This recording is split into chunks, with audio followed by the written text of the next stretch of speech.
मैं डाइट तो फॉलो करती हूँ, एक्सरसाइज भी करती हूँ, पूरी लाइफ को डिसिप्लिन से फॉलो करती हूँ, फिर भी मैं अपनी बीमारी को कम नहीं कर पा रही हूँ, मैं अपने वजन को कम नहीं कर पा रही हूँ। इसका क्या रीज़न है? क्यों ऐसा हो रहा है? वो मिसिंग लिंक क्या है? वो मिसिंग लिंक जिससे कि हमारा वजन कम नहीं हो रहा है या फिर बॉडी हील नहीं कर पा रही है अपने को, वो मिसिंग लिंक है PNS, parasympathetic nervous system. Hello friends, I am health coach Rakhi Agarwal और आज इस वीडियो से हम बात करेंगे कि पैरासिम्पैथेटिक नर्वस सिस्टम क्या है, ये क्यों इम्पोर्टेंट है हमारे लिए और हमें क्या एक्टिविटी करना है ताकि हम पैरासिम्पैथेटिक मोड में आ सकते हैं। इस वीडियो में टोटली हम इसके बारे में सब जानेंगे, समझेंगे। सो फ्रेंड्स, हम देखते हैं कि हमारा टोटल बॉडी जो है सेंट्रल नर्वस सिस्टम से कंट्रोल होता है और सेंट्रल नर्वस सिस्टम में होता है ऑटोनोमिक नर्वस सिस्टम ANS, जिसमें एक्टिविटीज़ जो ऑटोमेटिकली हमारे बॉडी से हो पा रही है, जिसमें हमारा कोई रोल नहीं है, जो होता है जैसे कि हमारा बॉडी खुद ब खुद डाइजेशन कर रहा है, न्यूट्रिएंट एसिमिलेशन खुद ब खुद ही होता है, इवन हार्ट रेट खुद ही हो रहा है, जो सांस हम ले रहे हैं वो अपने आप ही हो रहे हैं, इवन एक्सक्रीशन वो खुद ही कर पा रहा है। हम वॉलेंटरीली कुछ नहीं कर पा रहे हैं उसके लिए। सो हमारा जो ऑटोनोमिक नर्वस सिस्टम जो है वो 2 पार्ट्स में डिवाइडेड है and that is sympathetic nervous system SNS and parasympathetic nervous system PNS। My God, so much of heavy words. Yes friends, ये वर्ड्स भला ही हैवी है बट हम इसे बहुत सिंपल लैंग्वेज में समझेंगे ये क्या है एक्चुअली। हम देखते हैं कि पुराने ज़माने में लोग केस में खाना खाते हैं और जैसे ही उनका खाना खत्म होता है वो देखता है कि शेर आ गया है। जैसे ही शेर को देखता है, अब उसका बॉडी का इमीडिएट रिस्पॉन्स क्या होगा? क्या बॉडी सोचेगी कि जो खाना मैंने खाया हम उसे डाइजेस्ट करें या फिर हम शेर से बच सकें? आप कहेंगे ऑब्वियसली बॉडी को तो शेर से बचना है। यस, तो फिर हमारा जो फोकस है शेर से बचने में लग जाता है और उसके लिए हम क्या करते हैं? शेर देखकर क्या तो हम उससे लड़ सकते हैं, फाइट कर सकते हैं, जीत सकते हैं, या फिर हम भाग सकते हैं, फ्लाइट कर सकते हैं, या फिर हम फ्रीज हो जाते हैं, थम जाते हैं। मतलब कि फाइट, फ्लाइट, फ्रीज, ये जो सिचुएशन है इसे हम सिंपैथेटिक नर्वस सिस्टम कहते हैं। जब भी हमारा बॉडी कुछ डेंजर में आ जाता है तो फिर बॉडी सर्वाइवल मोड में आ जाता है, उससे खुद को बचाना बहुत ज़रूरी है। और जब बॉडी इस मोड में होता है तो फिर बॉडी में कार्टिसोल और एड्रेनालाइन बढ़ जाता है, क्योंकि बॉडी को अपने आप को बचाना बहुत ज़रूरी है, जिंदा रहना बहुत ज़रूरी है। और फिर इसीलिए जो बॉडी का जो हीलिंग है, जो डाइजेशन है, वो रुक जाता है। लेकिन हम देखते हैं कि हमारा शेर तो कहीं बाहर नहीं है, वो तो हमारे माइंड में ही है, स्ट्रेस के फॉर्म में। जब भी हम स्ट्रेस में रहते हैं तो फिर हमारा बॉडी जो है सिंपैथेटिक मोड में आ जाता है, जिससे कि डाइजेशन ऑफ हो जाता है, बॉडी का एसिमिलेशन ऑफ न्यूट्रिएंट्स बंद हो जाता है, बॉडी की हीलिंग कम हो जाती है, बॉडी का जो मेटाबॉलिज्म है वो कम हो जाता है। जैसे कि अगर आप सैलड खा रहे हैं और अगर आपके माइंड में चल रहा है कि मैं सैलड तो खा रही हूँ लेकिन मुझे न्यूट्रिएंट्स नहीं मिल पा रहे, मेरा मोटापा कम नहीं हो रहा है, मेरा फैट कम नहीं हो पा रहा है, जब भी आपके माइंड में ये थॉट्स चल रहे हैं मतलब कि बॉडी स्ट्रेस में है, उसका सिंपैथेटिक नर्वस सिस्टम ऑन है और फिर जो उसका डाइजेशन प्रोसेस, जो बेसिक एक्टिविटीज़ है बॉडी की, वो रुक जाती है। हम इसे एक एग्जाम्पल से समझते हैं। आप इस एग्जाम्पल को अदरवाइज मत लीजिए, it is just for you to explain it कि वो कैसे काम करता है।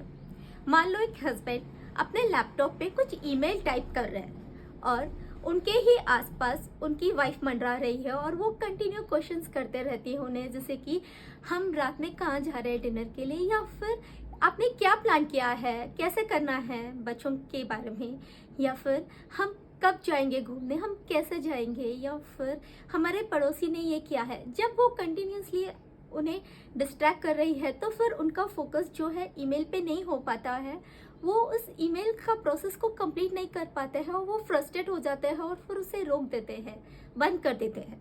बस एग्जैक्टली हमारे बॉडी में ऐसे ही होता है। जब भी हमारे माइंड में थॉट्स आते हैं तो फिर हमारा जो बेसिक प्रोसेस है, जो डाइजेशन है, वो नहीं हो पाता है, जिससे कि न्यूट्रिएंट्स सेल्स तक नहीं पहुंच पाते हैं और फिर बॉडी हमारी बीमारी में आ जाती है। इसीलिए हम कहते हैं कि रेस्ट करना ज़रूरी है। रेस्ट का मतलब हम फिजिकली आराम कर रहे हैं या फिर फिजिकल आराम नहीं है, इट मीन्स मेंटल रेस्ट। हमारे मन को, हमारे थॉट्स को शांत रहना ज़रूरी है।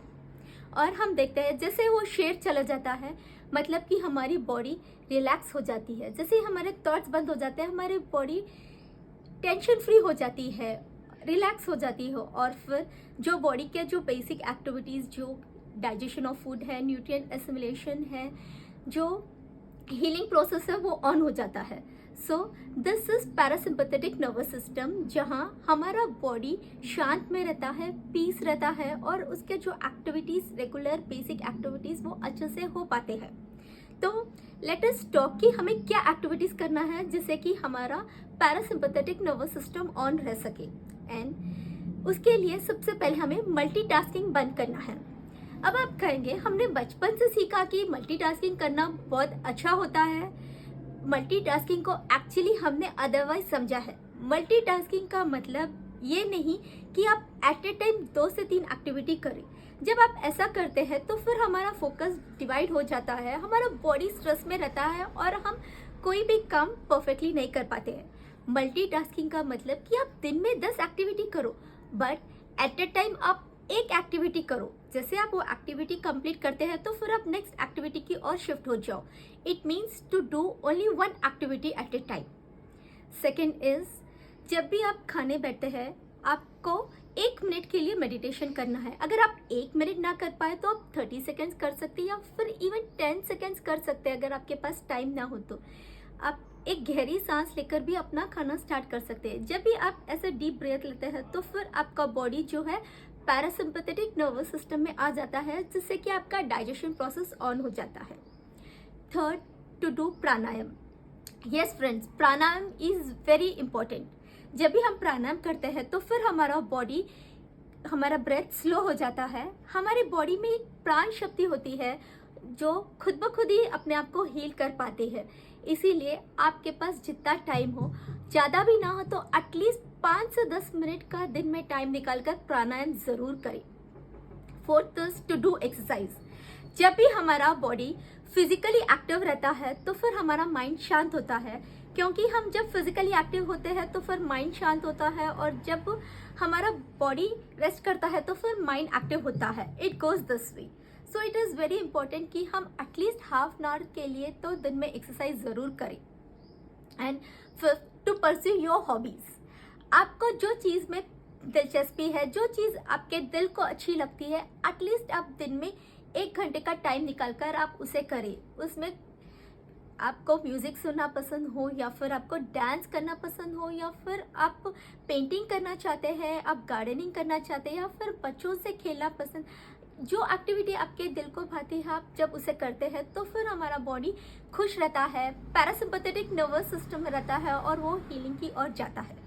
Yes friends, so much of knowledge, so much of information.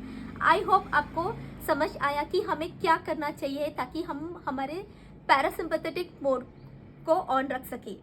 So friends, इस नॉलेज को आप अपने हाथ तक मत रखिए, इसे शेयर ज़रूर कीजिए, बिकॉज शेयरिंग इज केयरिंग। जब आप इसे शेयर करते हैं तो फिर और लोग भी इसका फ़ायदा उठा सकते हैं। यस फ्रेंड्स, इसे लाइक एंड शेयर ज़रूर कीजिए। And thank you so much for watching. Thank you friends.